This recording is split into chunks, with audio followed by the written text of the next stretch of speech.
Buenos días, hermanos, me da mucho gusto saludarles. Vamos a tener el tiempo del sermón dominical y te invito para que estudies la palabra de Dios, la porción que vamos a revisar en este día, que estoy convencido que será de gran edificación para todos nosotros. El tema del día de hoy se llama, pues nada más y nada menos, la resurrección de Jesús. Te invito a que oremos. Te alabamos y te bendecimos, Padre Celestial. Gracias, Señor, porque tú eres bueno y porque para siempre es tu misericordia, porque tu fidelidad es grande, porque tú nos has amado tanto, Señor, que enviaste a tu Hijo Jesucristo a nacer, a vivir, a morir y a darnos salvación a nosotros. Gracias porque hoy celebramos la resurrección de nuestro Señor Jesucristo. Te suplicamos que tu cobertura, bendición y protección sea para todo tu pueblo. Bendice a toda la tierra, Señor, bendice a toda tu creación. Por favor, Padre, cúbrenos con tu manto precioso. Reconocemos que tú eres el único digno de gloria y de honra. Te alabamos, te bendecimos a través del dulce y poderoso nombre de nuestro Señor y Salvador Jesucristo. Amén. Muy bien, hermanos, la resurrección de Jesús.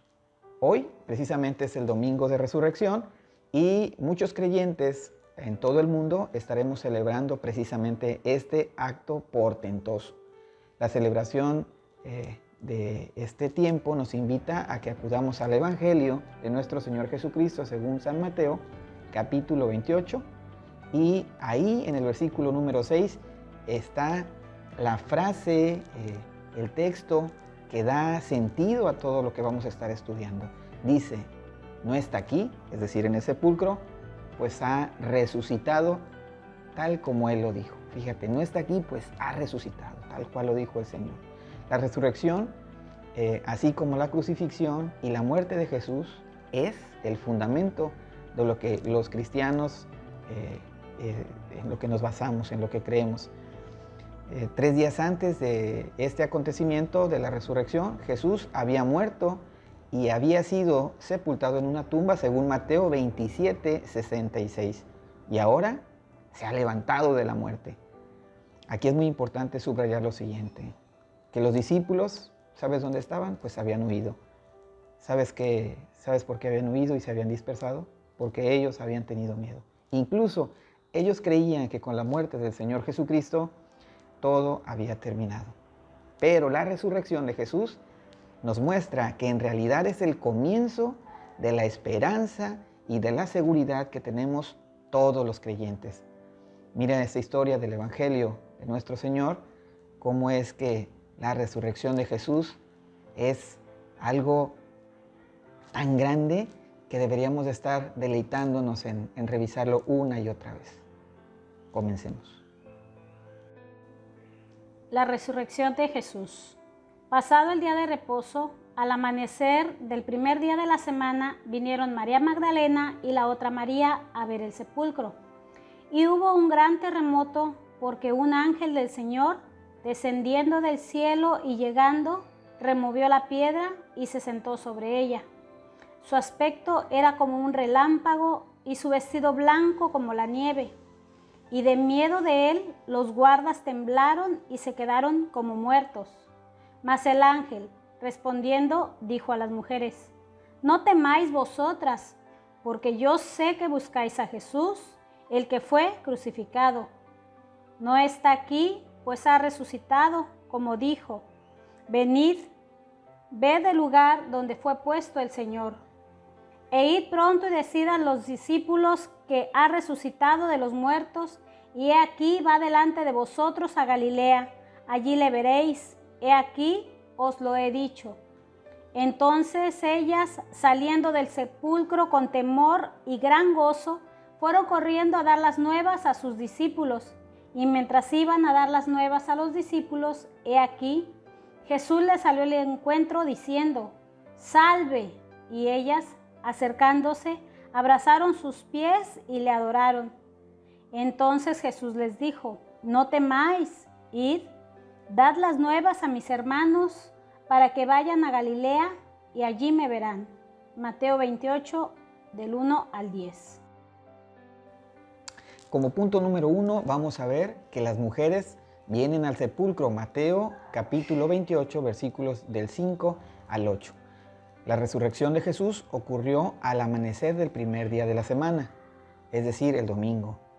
Dice el relato de Mateo que muy temprano por la mañana, María Magdalena y la otra María fueron a ver al sepulcro, pero cuando ya estaban por llegar a la tumba, vino un gran temblor y dice que fue de manera violenta, porque Jesús se había levantado de la tumba y los soldados que vigilaban esta tumba tuvieron mucho miedo y se quedaron como temblando y se quedaron también ellos así como paralizados. Y fue cuando las mujeres llegaron a la tumba, pero lo que vieron fue la piedra que estaba quitada, estaba removida y un ángel estaba sentado sobre esta piedra. Un ángel es un mensajero de Dios. La palabra ángelos significa mensajero. Entonces, la palabra del ángel en realidad era la palabra de Dios. Así es que los ángeles no traen sus propios mensajes, traen el mensaje poderoso del Dios soberano. Es algo muy importante y te invito a que reflexiones un poco al respecto. En el relato dice que las mujeres estaban paralizadas por el miedo y ellas estaban viendo a este hombre extraño y que la tumba estaba vacía. Pero en ese momento el ángel las tranquiliza y las primeras palabras del ángel con respecto a la resurrección fueron estas. Escucha bien, no tengan miedo. Fíjate bien, lo repito, no tengan miedo. Les dice a las mujeres, hoy nos dice a nosotros el Señor mismo, no tengamos miedo. Los soldados, esa es una forma de entenderlo, los soldados podían tener cierto temor, pero nosotros no debemos tener miedo. Esos soldados de esta historia que vivieron el temblor, ellos estaban de alguna manera justificando porque lo que estaba pasando era sobrenatural. Pero nosotros no debemos tener miedo. Hay una frase que recorre toda la historia de Jesús desde que nace hasta que muere. No sé si te acuerdas que cuando Jesús nació, precisamente a María se le dijo lo siguiente: no tengas miedo, María, quedarás encinta y darás a luz a un hijo. Y también a los pastores les dijeron así: no tengan miedo, les traigo buenas noticias de grande alegría. Hoy les ha nacido en Belén el Salvador, que es Cristo, el Señor. Y al final de la historia, las palabras que se les dice a las mujeres fueron las siguientes: no tengan miedo. Sé que ustedes buscan a Jesús, el que fue crucificado. No está aquí, pues ha resucitado. ¡Qué hermoso! Así es que, aunque parezca que esto es solamente una porción de la Escritura donde se acentúa, te tengo noticias. Desde el principio de la creación, sucede este evento. Te explico. Cuando Adán peca contra Dios, entonces Dios busca a Adán en Génesis capítulo 3, versículo 10. ¿Y sabes cuál es la respuesta de Adán? La respuesta de Adán es: tuve miedo y por eso me escondí. La humanidad vive con miedo. Pero te das cuenta, el mensaje poderoso de salvación, el mensaje de la resurrección de Jesucristo, te dice y me dice a mí que no debemos tener miedo. Piensa en lo siguiente: si Jesús ha resucitado, entonces quiere decir que Él vive. Y Él está vivo ahora. ¿A qué le podemos temer nosotros? ¿Cuáles son nuestros miedos más profundos? ¿Miedo al futuro? Jesús ha resucitado. ¿Miedo a las cosas que están fuera de nuestro control? Jesús ha resucitado. ¿Miedo a la muerte? Jesús ha resucitado. Y te digo con toda la confianza que la palabra de Dios nos lo enseña así, es que un día nosotros vamos a verle a Él y vamos a gozar con Él para siempre. ¿Por qué? Porque el Señor Jesús ha resucitado. Punto número 2. Las mujeres se encuentran con Jesús. Esto lo vemos en Mateo capítulo 28, versículos 9 y 10. Como segundo punto, decimos que las mujeres, al encontrarse con Jesús, nos detendremos un poquito en esto, que es muy importante. Cuando el ángel les dio las instrucciones a las mujeres, Ellas fueron deprisa a buscar a los discípulos para darles la noticia de lo que habían visto. Pero dice en el versículo número 9, en eso Jesús les salió al encuentro y las saludó. Y las palabras de Jesús a ellas fueron, adivina, fueron, no tengan miedo.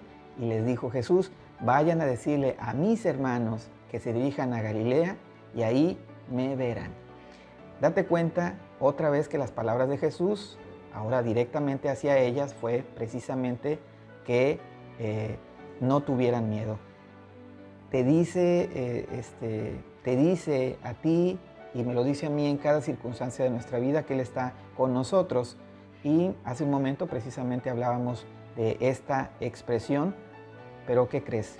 Que cuando el Señor Jesucristo, 70 años después de su resurrección, Él obviamente vivo, ya resucitado, se presenta al apóstol Juan en la isla de Patmos, aproximadamente en el año 100, para que Juan precisamente escribiera el libro de Apocalipsis.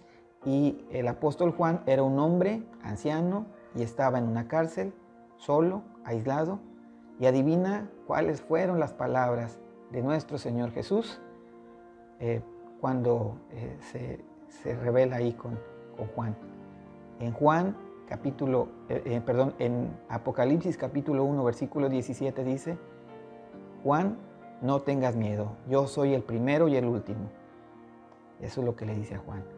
Esa frase de Jesús al decir yo soy el primero y el último, el alfa y el omega, se refiere a que en medio de todo lo que vivimos y lo que sucede, cuando Jesús es el primero en nuestros planes y cuando Jesús es el punto intermedio en lo que nosotros buscamos y cuando Jesús es el punto y el punto central, medular de todo lo que nosotros hacemos, siempre en nuestra vida, entonces nosotros no debemos tener miedo.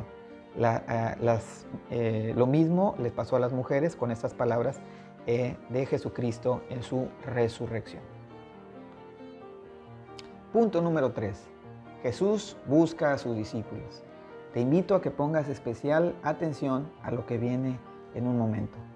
En el capítulo 28 del Evangelio de nuestro Señor Jesucristo, según San Mateo, versículo 9, dice el Señor, vayan a decirle a mis hermanos que se dirijan a Galilea y ahí me verán. Piensa en esto. ¿Cómo es posible que Jesús esté pensando en sus discípulos cuando ellos lo habían dejado, lo habían abandonado y se habían disperso por miedo a las autoridades, precisamente? ¿Qué harías tú con alguien que te abandona o que te traiciona? ¿Qué haríamos nosotros? Esa es la pregunta. Pues ya que nosotros actuamos de manera tendiendo a lo malo, pues solo imagina cómo estaríamos nosotros pensando y haciendo. Sin embargo, Jesús actúa en amor y Jesús precisamente nos ama hasta el final. Así que Jesús trata nuevamente con sus discípulos sabiendo que ellos han tenido errores, sabiendo que ellos han pecado, sabiendo que ellos son incapaces o que nosotros hoy en día somos incapaces también de ni siquiera remotamente hacer las cosas que deberíamos estar haciendo. Mira, sin embargo, Jesús te llama y nos llama hermanos. No importa quién eres tú, no importa si tuviste muchos errores en tu pasado. Uno de estos discípulos le negó 3 veces al Señor Jesús. No importa cuán alejado estés ahora de Jesús, si estás realmente escuchando con atención su palabra poderosa en este momento, hay una grande invitación que te está diciendo el Señor Jesucristo a ti y a mí. En medio de las pruebas, en medio de las dificultades, en medio de nuestros temores, es que nos dirijamos a buscarle a Él. Así es que Jesús nos llama hermanos, pero este es el verdadero hermano mayor. ¿Y qué hace un hermano por ti? Un buen hermano ama a sus hermanos. Un buen hermano desea lo mejor para sus hermanos. Pero nosotros aquí tenemos al verdadero hermano mayor. Fíjate cómo dice la palabra de Dios en Hebreos 2, 11 al 12. Tanto el que santifica como a los que son santificados tienen un mismo origen, por lo cual Jesús no se avergüenza de llamarlos hermanos cuando dice: proclamaré tu nombre a mis hermanos, en medio de la congregación te alabaré. El Señor Jesucristo no se avergüenza de nosotros. El Señor Jesucristo nos incluye, nos trae. Si nosotros podemos entender que el propósito del sacrificio en la cruz del Calvario de nuestro Señor Jesucristo es el rescatarnos a nosotros, el restaurar la relación con el Padre Celestial por medio de la sangre derramada en la cruz del Calvario, y lo que viene a hacer a nosotros, lo que nos da la fuerza y la esperanza, es saber que Él ha resucitado y venció la muerte, y que nuestro hermano mayor ha preparado las cosas para que estemos en paz con nuestro Padre Celestial. Fíjate qué maravilla. Nosotros entendemos que a pesar de las circunstancias que estemos atravesando, el temor no tiene cabida. Y si viene a tu cabeza, recházalo, porque necesitamos recordar que en fe nuestro futuro está en las manos de Dios. Hagamos lo que hagamos, estemos donde estemos, venga lo que venga, seguimos estando en las manos poderosas de este Dios soberano. Jesús le salió al encuentro y le saludó. Así es que ellas le abrazaron y se postraron a sus pies y le adoraron. Eso es lo que nosotros debemos hacer. Postrarnos a los pies de Jesucristo. Estar gozosos en la victoria, porque la tumba no fue capaz de contener el poder de nuestro Dios.